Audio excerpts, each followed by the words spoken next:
Good morning, everyone. Bonjour, bonjour, ani, and welcome. Welcome to the NATO Association of Canada's conversation with His Excellency David Lametti, Canada's permanent representative to the United Nations.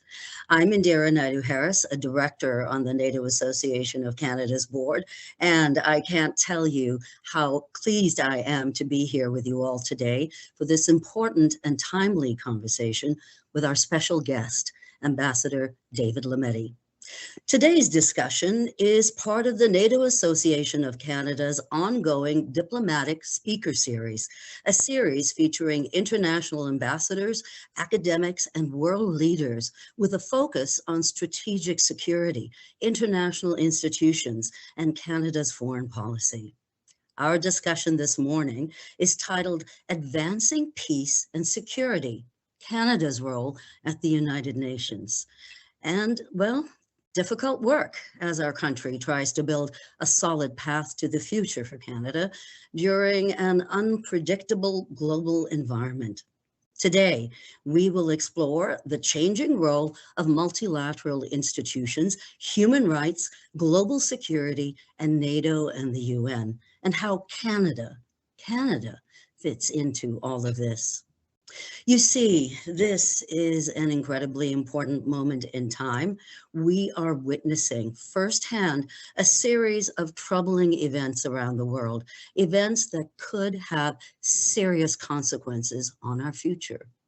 Our world is becoming more complex, more polarized, and more unpredictable. And as we are being hit by wars, economic uncertainty, and global instability, trust, trust in our international institutions and in their ability to help us restore order in a disordered world is waning. So today, we will explore the changing role of international institutions in our shifting global environment and discuss the part Canada can play during this time of volatility and fragile relationships. This morning, Ambassador Lametti will discuss his work at the United Nations and serious challenges facing multilateralism and give us his take on how alliances are being reshaped in an increasingly uncertain world. At the same time, it's important for us to understand that the UN itself is facing some critical challenges these days: deep budget cuts, gridlock in the Security Council, and rising volatility and conflicts among member states.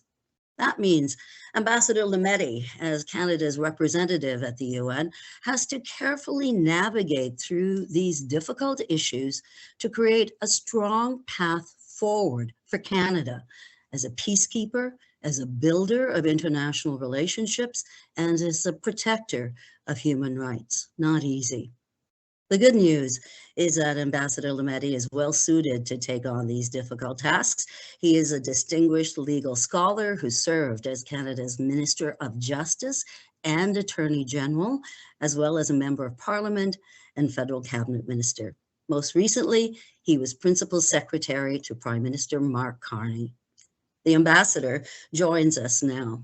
Ambassador, it's a pleasure to have you with us today. Welcome. Oh, it's great to be here. Thank you very much. I say at the outset that there is a NATO office embedded right here in our mission in New York, and so my interactions with them is usually informal and daily, but I can say that level of coordination is quite frankly part and parcel of the architecture here, and so we're pleased and I'm proud to be able to say that.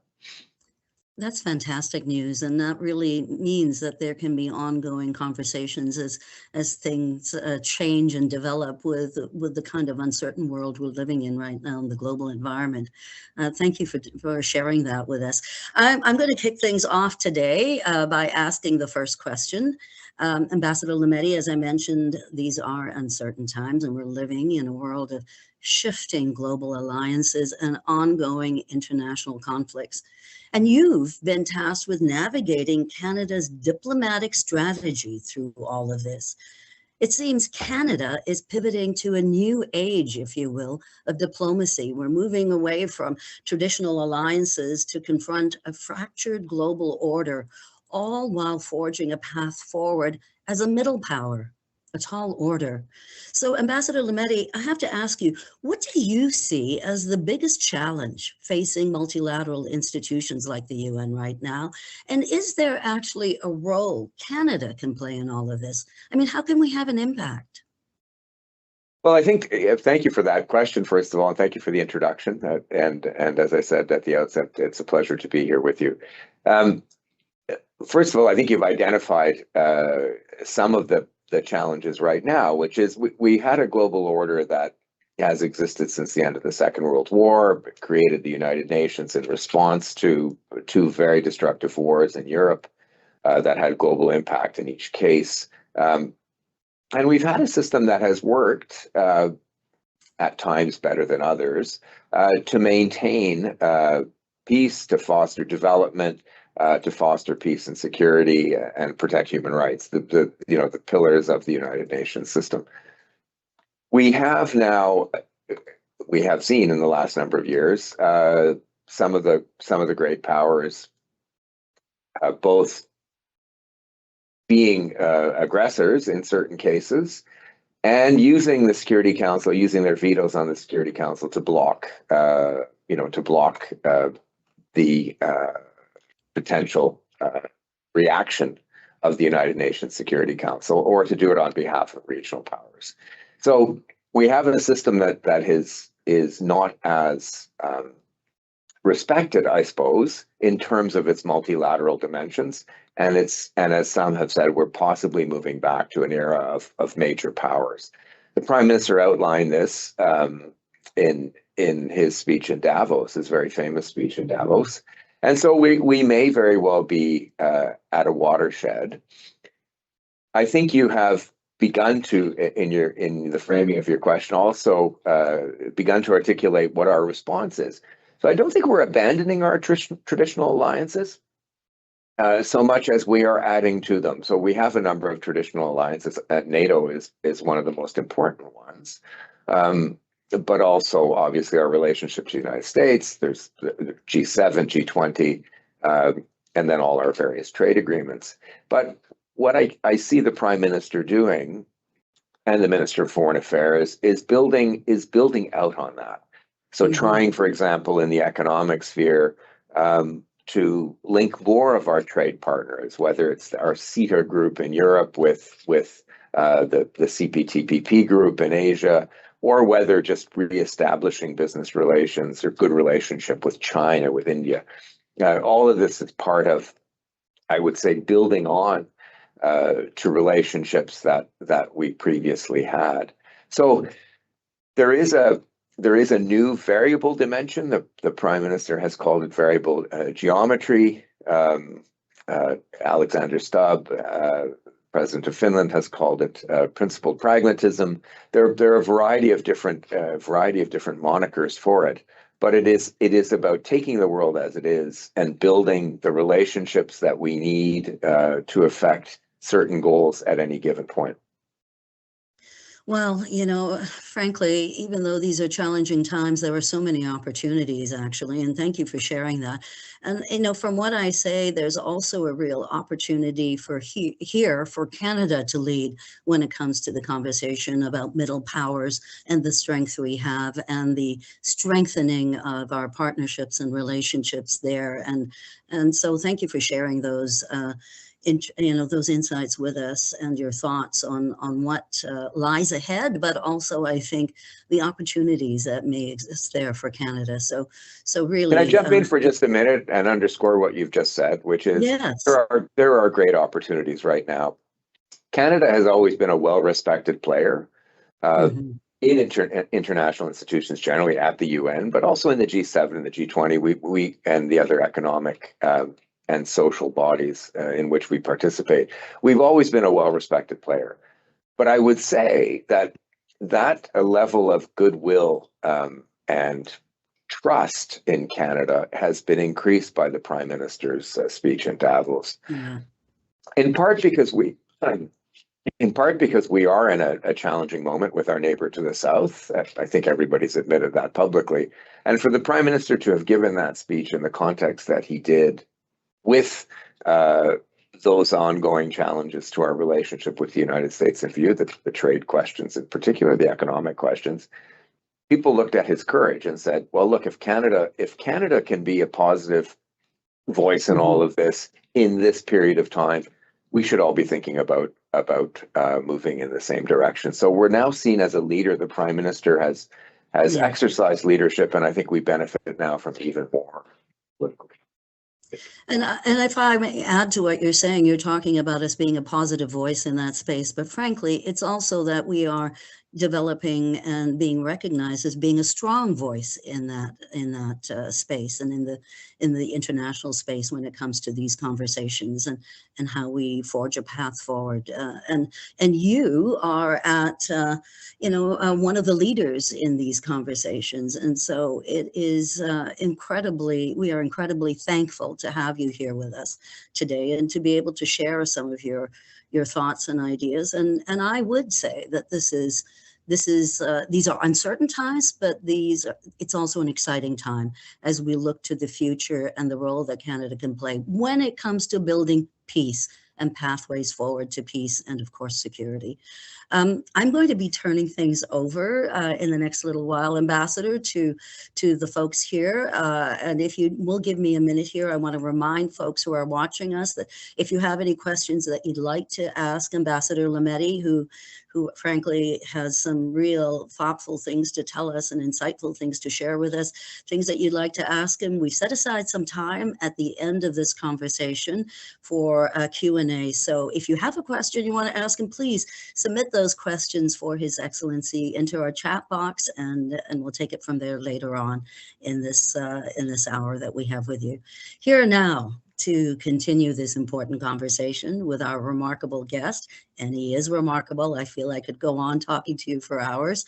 Our three wonderful moderators, Selena Khan, Jaden Ahuja, and Raven Sai. Selena is the Membership Coordination Team Lead and Diplomatic Series Program. Jaden Ahuja is a Program Editor for Emerging Challenges at the NATO Association of Canada. Raven Sai is also a membership coordinator with the NATO Association and has been a big part of the diplomatic speaker series this year. And so again, Ambassador, I will join you at the end of this hour, but I want to thank you for your insights now. And again, as I said, for your work. I'm turning it over to Selena now. Selena. Thank you so much, Director Indira. So we're going to go forward with our next question. Building off of what we've already talked about with the global systems, it appears that public trust in institutions domestically and internationally has become increasingly challenged by political polarization, misinformation, and perceptions of institutional inefficiency. From your perspective, Ambassador, what can the United Nations do to better demonstrate its value to citizens around the world, particularly the younger generation who may feel disconnected from its work, especially within the systems and media sites and usages that there are today? Well, thank you. That's a great question. Part of it is a communications challenge. The United Nations is judged largely in the public sphere by the actions of the Security Council.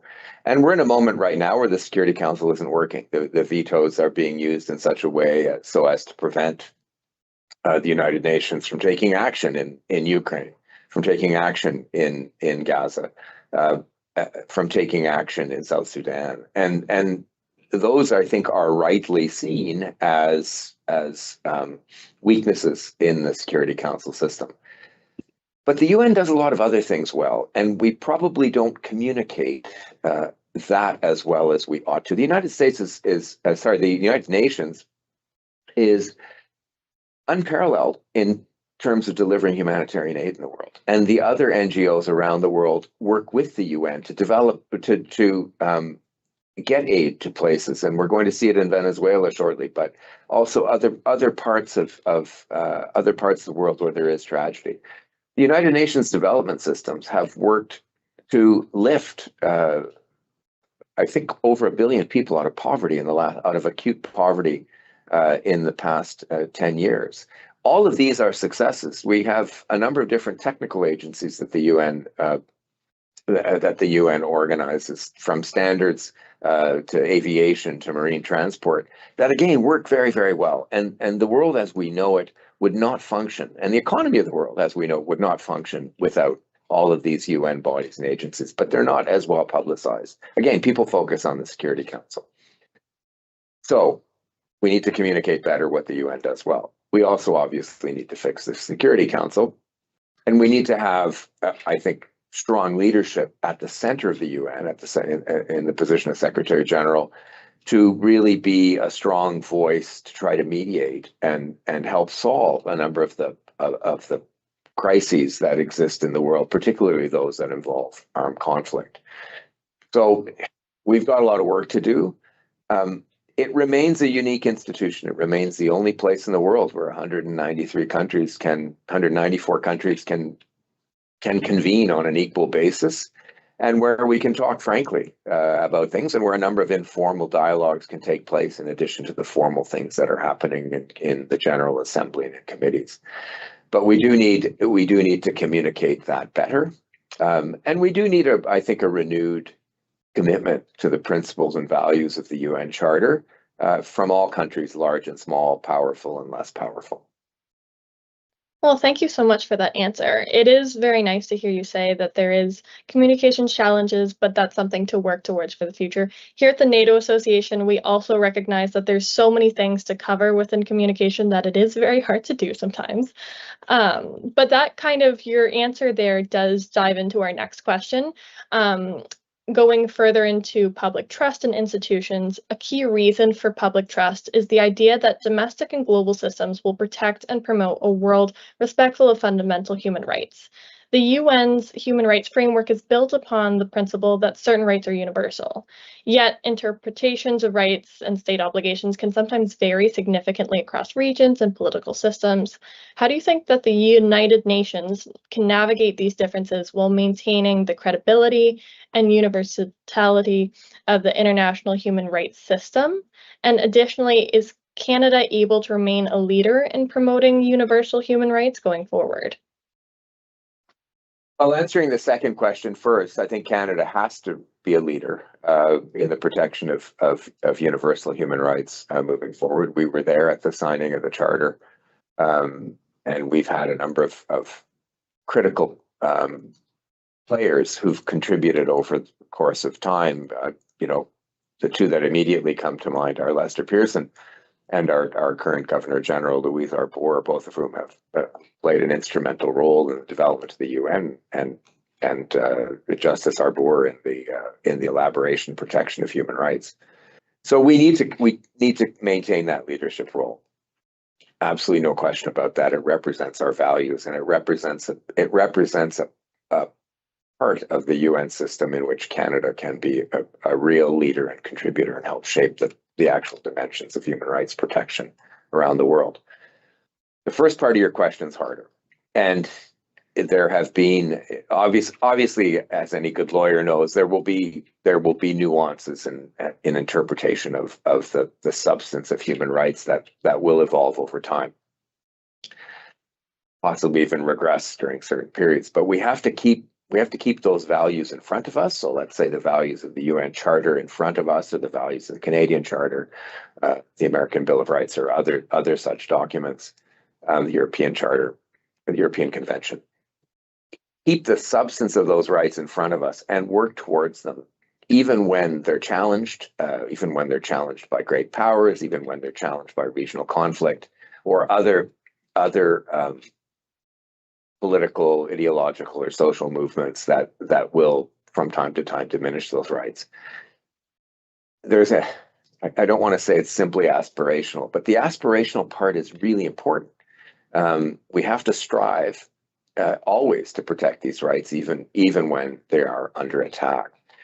And the UN remains a critical body within that, and even if its systems are imperfect, they are, I think, better than any alternative than we have seen. If we didn't, it's often said, if we didn't have the UN, we'd have to create something like it if we wanted to promote the same kinds of values or similar kinds of values that are behind it.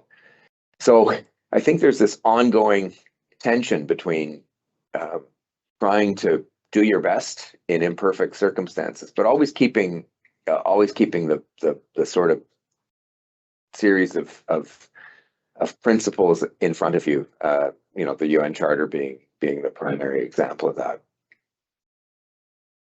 Well, thank you so much for that explanation. I know it was a bit of a heavier question, so with this, we're going to keep going. Can I add one? Can I add one other thing that even? Absolutely.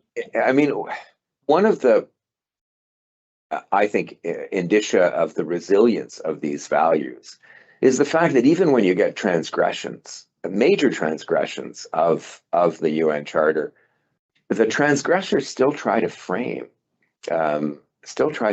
their actions in terms of the Charter.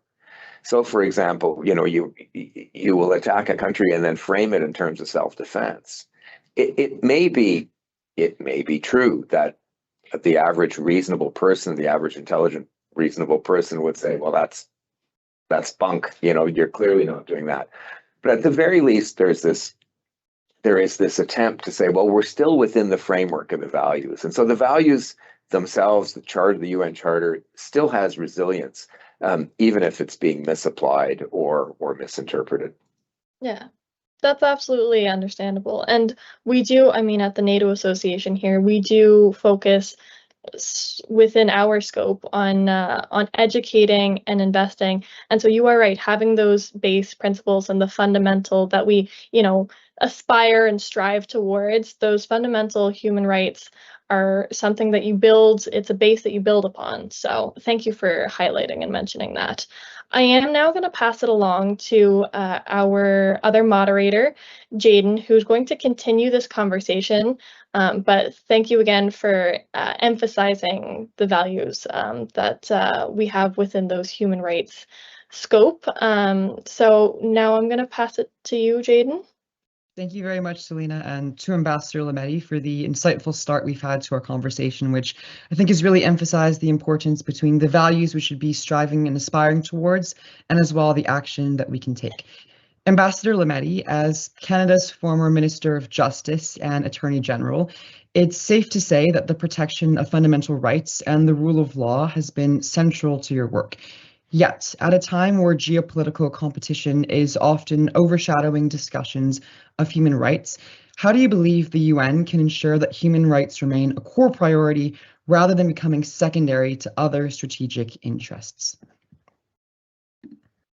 Well, that's a great question. I think we've intimated in the answers to the previous question that there are multiple pressures on the system, and there are a number of different ideologies out there that are attacking or undermining human rights. There is, I think it's fair to say, less deference being paid to human rights in a number of circumstances around the globe, and some of them near, some of them far. And we need to continue to press to enforce and apply the UN Charter and the values that are in there, and to fight the good fight to protect the human rights of people in the face of all of these challenges. Again, there's no perfect solution other than keeping our values in front of us and pressing forward in the face of resistance. We lose a lot if we lose this. And so it's something that we need to keep in mind. That being said, there is a real value in the protection of human rights to having peaceful and secure societies. So security is becoming an increasingly important issue, and you know that in the NATO context. I knew that from government when we talked about things like NATO. Or supporting the Canadian military. There is an idea that we as a country need to be stronger in terms of our own security. We need to be stronger in terms of our military to protect our security. and we need to be a better participant in NATO. And the government has committed to all that with respect to greater investments. That can and should have a positive impact on human rights, because it will allow Canada to perhaps participate at a global scale in missions that ultimately, I hope, will protect human rights or protect against the assault against human rights. So, for example, being strong with our NATO allies in Europe. You know, we have a huge base, as you know, in Latvia. I have visited that base with the Prime Minister last August. Being strong across the eastern flank of NATO means we're going to be protecting the values that exist within Europe and within Canada. We share those values. We share the values of their charters as well as the UN Charter. And so there is an element of being strong in order to be able to protect human rights when they do come under direct attack. And then, of course, incrementally every day we have to fight the battle of protecting human rights in every other context that we see, even if it's not necessarily a military context. Thank you very much for that answer. I think it really demonstrates the importance of reframing how we view human rights and security, not seeing them as two isolated priorities, but rather things that are interconnected. And I think that your point about the importance of Canada looking towards its allies in Europe, such as Latvia, really shows how human rights can be almost an ideational force that brings allies together to strive towards a common goal. I think that's right. Let me just jump in again and say we can't be naive about this. Like we believe in human rights, we value human rights, but we also now understand much more clearly that, and in Canada we are beginning to understand this much more clearly. Certainly the Prime Minister, the Minister of Foreign Affairs and the Minister of National Defense have all understood this quite clearly, that in order to be able to promote and protect human rights, we have to be strong. We have to be able to contribute on that in any room in which we are in. Exactly. It's very well said. And I think that importance of Canada being a leader really echoes your previous comments. And so it's a really great thread to continue hearing. Ambassador, to shift the conversation to more modern innovations that have become the focus of ongoing debate, technological developments such as artificial intelligence, mass surveillance, and digital disinformation are creating new questions about how we view privacy, freedom of expression, and individual rights. From your perspective, how should the United Nations adapt its human rights agenda and approach to address these emerging challenges while balancing innovation with security concerns? Well, that's a great question. I think I would like to say check off all of the above as the answer, and I think that is the answer actually. But let me elaborate a bit more fully as to why that's the answer. First of all, again, I underscore that this place is unique. The United Nations is unique around the world, and New York is unique within the various United Nations locations. All 194 countries in the world are here on a question, for example, like artificial intelligence and the governance and safety of artificial intelligence, and perhaps even setting rules against the misuse of artificial intelligence. This place is the only place where these countries can sit down with five massive companies in the private sector who have revenues that are greater than probably most of the countries that sit in this place. So this is the only place where we can convene that kind of meeting on a relatively equal footing and have these kinds of discussions. And in fact, we're going off to Geneva next week to do that, and I intend to be a strong participant in those discussions, given my previous work with the Government of Canada and as a law professor on intellectual property and technology issues. So that's part of it. The other, obviously, attacking global misinformation again is something through technology is something that we can begin to address here, but we can also work with other countries and with technology countries again and do our part to make sure that there's a global lens on everything that's being done. Countries domestically, and Canada is doing this, and rightly so, are promulgating domestic legislation to try to address a number of these matters. All of these will work more effectively if there's some level of coordination, and the UN can help coordinate those kinds of responses. So that once again, one can't just, if one is a perpetrator of certain kinds of vices online, you can't just avoid it by changing jurisdiction. There has to be some global level of coordination in order for all of these measures to work. And so, again, it's hopefully a positive and symbiotic relationship between domestic law, so countries, regional groupings of countries, and then what can be done at the United Nations. Same is true on the level of security. Again, there's a good role that the UN can play in helping countries in dialogue with each other to increase their levels of security. Finally, I'm going to flip this back to the larger question. If we can do this well at the UN level in a positive and productive way, we help build trust. And trust is the basis of the system. Selena had pointed that out initially in her original question, as did Dr. Naidu-Harris.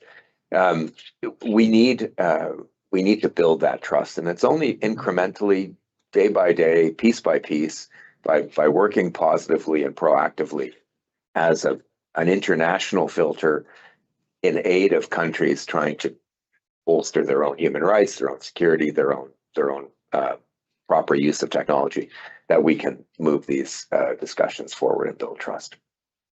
Thank you very much for your answer to our question, Ambassador. I know it was a big one. I really want to hone in on one particular phrase that you mentioned, the importance of positive and symbiotic relationships. I think what you really emphasized here is that although these are very certain, perhaps troubling times, the importance of the UN as almost a space for dialogue, for conversation between non-state actors, state actors, the interplay between domestic and international law really shows how even though the UN may have been and its treaty signed at a time where challenges like AI weren't considered, how an institution like the UN is able to still adapt, in part thanks to your work, to emerging challenges that we continue to see. To continue our conversation, Ambassador, as you know, international organizations such as NATO and the United Nations share a commitment to maintaining peace and security, though they operate through different mandates and mechanisms. Ambassador, how important is cooperation between the UN and NATO today, and where do you see in particular the greatest opportunities for complementary action?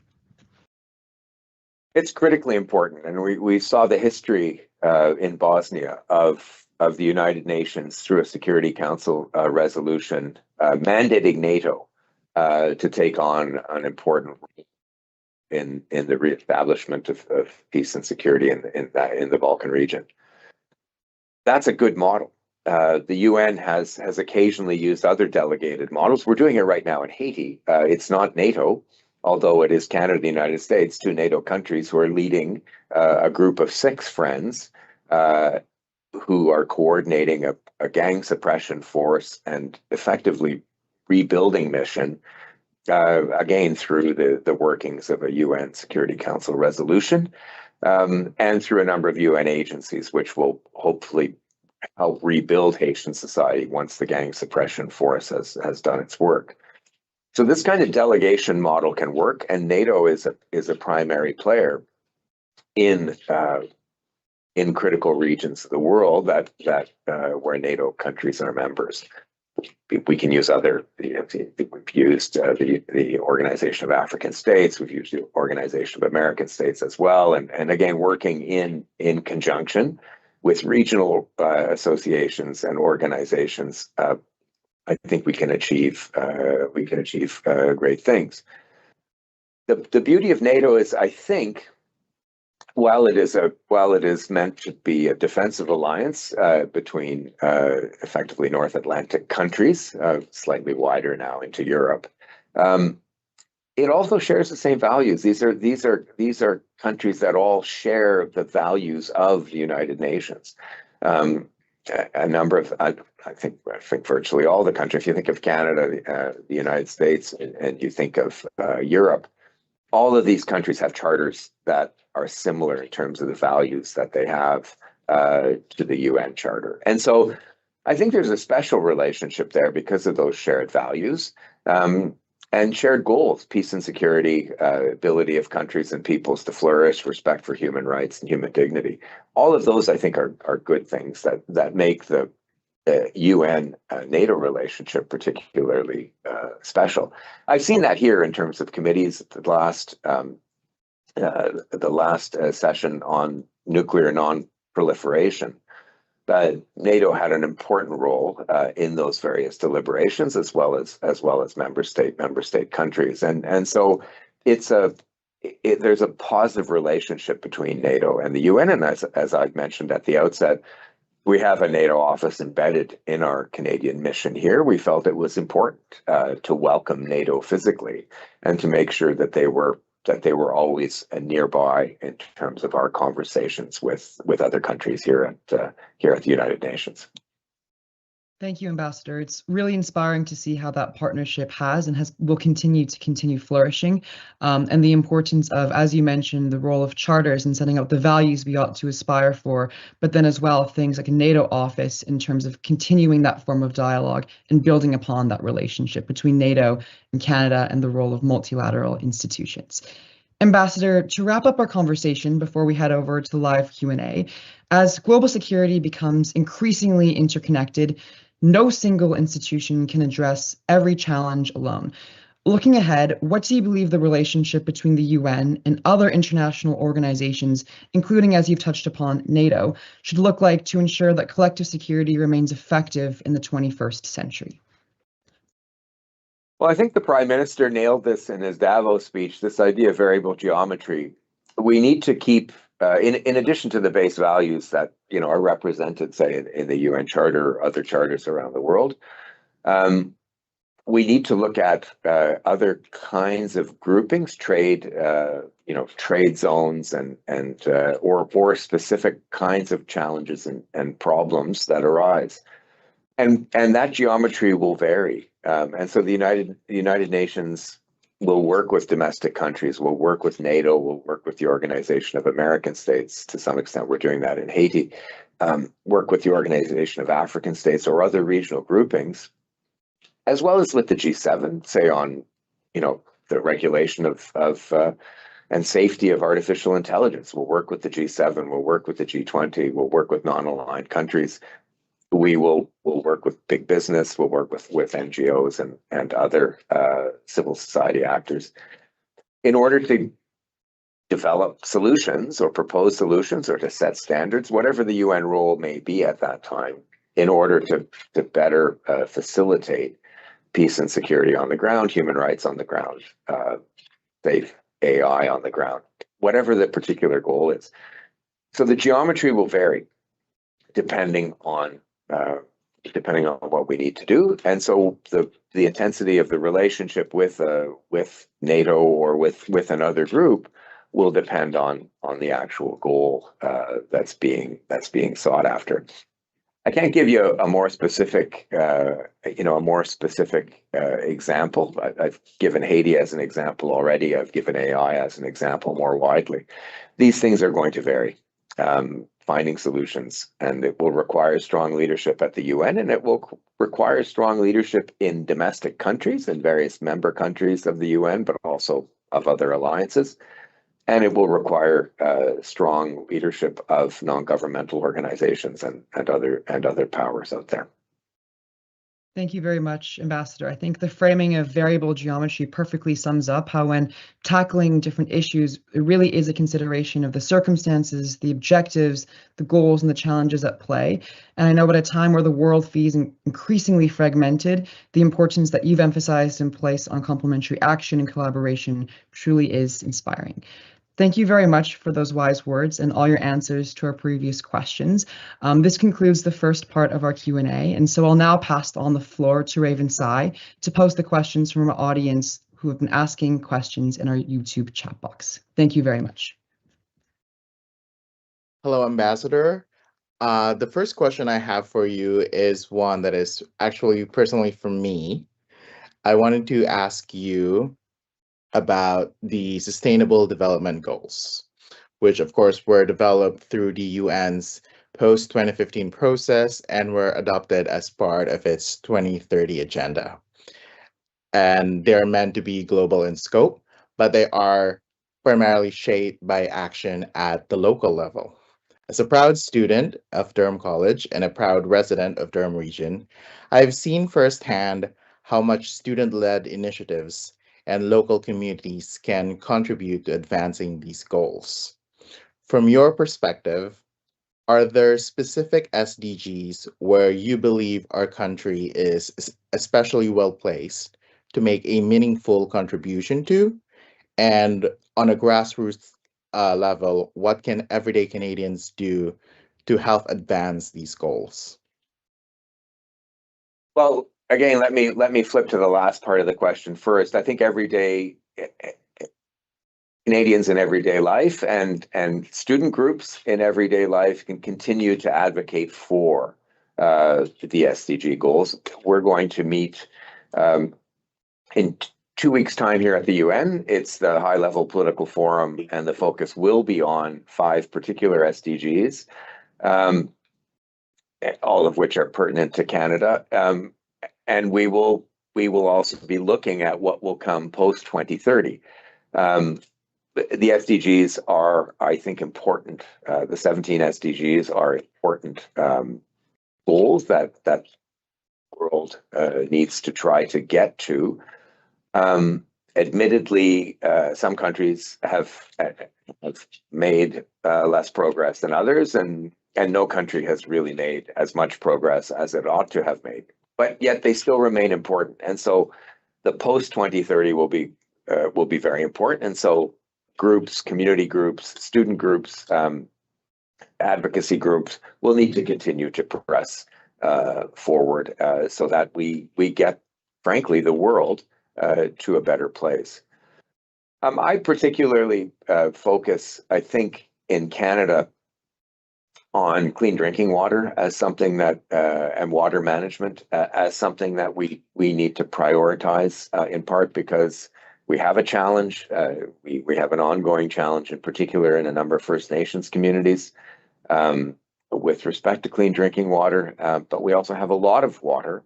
And so water management, the management of water as a resource, and the proper management, the environmentally sustainable ways in which water needs to be managed is I think, of primordial importance for Canada moving forward. The other sustainable development goals, obviously critically important, particularly proper environmental use of resources and protection of the environment generally, fighting against climate change. All of these things remain critically important in the economic context that we're in, and we need to bring all Canadians along in a pragmatic way to move forward on these various issues. Thank you so much for that, Ambassador. I had to sneak one that in. That's your prerogative as one of the hosts. That's fine. It is my birthday today, so happy birthday. Yeah, that's my birthday gift. But anyways, moving on to the other questions in our live stream. We have a question from someone who is from a rural community in Ontario. And as you previously alluded to, the United Nations plays an important role in coordinating life-saving assistance during global emergencies and promoting stability, both globally and at home. Understandably, though, many Canadians focus first on the needs they see in their own communities, especially the ones that involve financial investments. With that in mind, how would you explain to everyday Canadians the importance of financial contributions to UN's mission and how it helps Canada? That's a fabulous question. So thanks to whoever put that out. I think the best way to frame it is to say we as Canadians enjoy many things in our day-to-day lives, and obviously the main part of what we see is local in terms of how we see society in front of us and the benefits that we see in our day-to-day lives. But the UN and international organizations play a great deal play a great role in the daily benefit that we have. And so, to start at the beginning, peace and security around the world means that we can invest perhaps less or at least more effectively in our own self-defense. For example, if the world is peaceful, we can rationally say we can probably invest less there than in other places. And so there's a direct benefit to peace and security. Reducing hunger and tragedy around the world means economic development. It's a known corollary that if you have less famine in the world, if you have better economic conditions in the world for people, they'll be able to buy Canadian wheat, or they'll be able to buy Canadian agricultural products or Canadian industrial products, which will benefit small towns in Ontario, because I grew up in a small town in Ontario. So I know those benefits exist. Finally, even just, and I alluded to this at the outset, on a day-to-day basis, if you want to fly anywhere around the world, you do so in part because the United Nations organization, the International Civil Aviation Authority, which sits in Montreal, whose head offices are in Montreal, has set up a set of standards and rules that are relatively well applied around the world and allow us to have safe air travel. United Nations Standards Organizations, the ITU, has set standards for motor vehicle safety, has set standards for international trade and shipping, and the international maritime organizations through the UN have set standards for shipping that allow for the international economy to function. And that has a benefit to the average Canadian in a day-to-day in their day-to-day lives that is unseen but is present. And so without that, our economy would be very different. Even in rural Ontario, our economy would be very, very different. And so we need to put aside some of what we invest in redistribution through government, through taxation, et cetera, in international organizations and international development. It will make Canada a better place. Well put, Ambassador. I think your reflection on the direct benefit to Canada and everyday Canadians will particularly ring through to some of our members and some of our everyday audiences in NATO Association.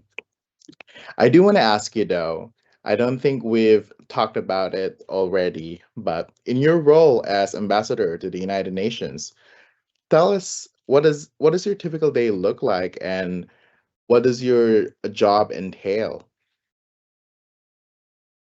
Well, it's encapsulated by the phrase representing Canada at the UN. And so the United Nations here in New York has the General Assembly and the Security Council, as well as a number of different committees and related institutions. There are 6 big major permanent committees, plus a number of ad hoc committees. And so I have a team of about 35 people who are career diplomats who are here for a period of time, very dedicated and hardworking, who make sure that we're present at all of those various committees, or we're working in alliances with other countries. It's funny, as a quick aside, the Prime Minister talked about variable geometry in his Davos speech. We've been practicing variable geometry at the UN since time immemorial, I think, or at least since the UN was founded. So we have, for example, an arrangement with New Zealand and Australia, the so-called CANS group, where we actually share resources across the 3 missions to make sure that we are well represented with articulate and defensible positions in every single place and space. We have another set of groupings with the United States and with the UK, with European countries, with Nordic countries, with countries with mountains. That's an informal one that grew up as the United States was pulling out of one of the committees. So we needed a new name. Countries with mountains. And so we, again, our value, where we share values, we move ahead and we get things done. close that bracket. So variable geometry exists. We make sure that we represent Canada in all the various different rooms at the UN as effectively as possible. Sometimes I'm the spokesperson, so in front of the Security Council or in front of the General Assembly or in front of one of the major committees or at a major meeting. It may be me, it may be the deputy head of mission, Ambassador Michael Gort, who will be out speaking, or will be one of the team members.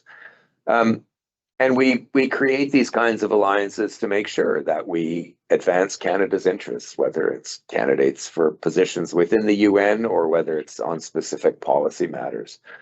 So my day-to-day is that. It's being where I have to be if there is a statement to be made that I have to deliver, or it's working with my team, working with other teams across the UN, other ambassadors at the UN, informally or formally having meetings with other ambassadors.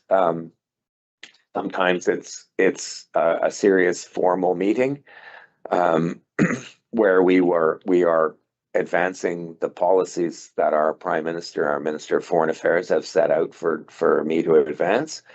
Sometimes it's informal. Sometimes it's in a hallway at the United Nations, and it's important to pull somebody aside and say, hey, there is something going on here that we would like to give you our opinion on. Sometimes it's fun. We're in the World Cup right now, and I was needling my Portuguese counterpart about a pretty bad lack of a penalty kick given in the box in the game yesterday against South Africa. But anyway, there we are.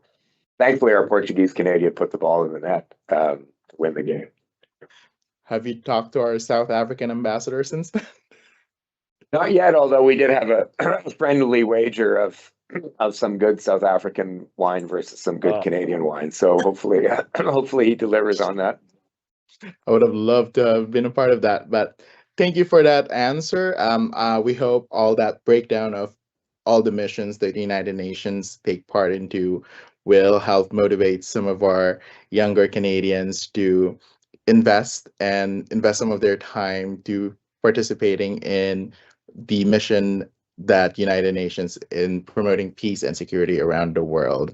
Thank you so much for everyone who has submitted their questions in our chat. Unfortunately, that is all the time we have for today. I will now pass it back to Indira for our concluding remarks. And thank you, Ambassador Lametti. I have to say, as someone who's a former South African and, of course, longtime Canadian, I found myself watching yesterday. Don't worry, I was cheering for the Canadians, but my heart was sort of in two different places. But it was a fantastic game and really an incredible win. And I enjoyed listening in on the coach's comments to his team, which really was a reflection of the diversity of that team and talking about how they were laying a pathway to the future for young people in our country. So important right now. And I want to say, thank you to you, because when you talked about the various things you're working on, one of the things that you mentioned over and over again was human rights and the need to make sure that we are building on that foundation and reminding us that the Charter reflects that. And when folks talk about the Charter, that we are building on that. So I want to thank you personally, actually, Ambassador Lametti, for actually ensuring that we are on track with that 17th SDG, which is about building peaceful and inclusive societies so that the real work of nation building and building understanding in the world can happen. So you've shared your thoughts with us today, and it's been fantastic. You've been very open. I want to ask you, do you have any final thoughts that you want to add? I've learned so much, and I'm sure our audience has too. So as we wrap up our conversation, any final thoughts on Canada's role at the UN in advancing peace and security? Yeah, two. Well, one is back to the soccer. So as an Italian Canadian kid growing up who played soccer before he played hockey, I waited for this game and this run in the World Cup for 55 years. So I'm older than that, but that's how long I've been waiting. So I'm really pleased. I understand your comment completely about understanding Italian football, but also now saying "Go Canada" over and above anything else. On the UN, it's not a perfect institution, but I'm fond of repeating Dag Hammarskjöld's quote, which is the UN wasn't meant to get us to heaven; it was meant to prevent us from going to hell. And people in NATO understand that. NATO's a defensive alliance. It's meant to prevent us from going to hell in the same way that the UN is. And so day to day, we work to make this place a bit more perfect, knowing that it is imperfect, but we have to, because there is no better solution or no better alternative out there. And we continue to press forward, because that's what we have to do. And I think you did really well to point out, sometimes it's those conversations in the hallways, those conversations as you're heading off, to the actual UN and the building, or heading to your meetings. There is a lot of important work, I think, that is happening right now as we face some of the biggest challenges, frankly, that I think our world has had to face in the last few decades. And one of the things that's happening is the growing importance of cultural diplomacy, or soft diplomacy, if you will. So while you are there on the front line, talking about the things that you need to talk about on behalf of Canada, and the Prime Minister is there, you've also alluded to the importance of the impact of those other forms of diplomacy, whether they're in the hallway or whether they are, on a one-to-one basis with folks back here at home, with others that they're dealing with in the world. It's really about remembering that we are all empowered to do something at this important moment in time, to create a pathway to the future, not just for us, but for the young people in our community. And so I want to thank you for your work, and say, on behalf of the NATO Association of Canada, and of course our amazing moderators, young moderators who are here today, who I thought really did a fantastic job. Thank you for your thoughtful and insightful comments, and for sharing with us your perspective on Canada's role at the UN during complex times. I do believe we are entering a new age of diplomacy, specifically for Canada. I think you are part of that conversation, and forging what the road ahead and what that looks like. And I think things will be written for years to come about this particular moment in time, and what we were able to accomplish as a country and nation, and also globally. So thank you. Thank you for everything, and thanks for all your hard work. Thanks also to everyone who joined us today for this important discussion. We look forward to seeing you at future Diplomatic Speaker Series events. And before you go, remember to follow us on Facebook, X, Instagram, LinkedIn. And if you want to find out more about what the NATO Association of Canada does and how you can be involved, go to our webpage. Again, thanks everyone. Thank you for joining us. My name is Indira Naidu-Harris, and it was a real pleasure being here with you today. Thank you, Ambassador. Thanks, everyone.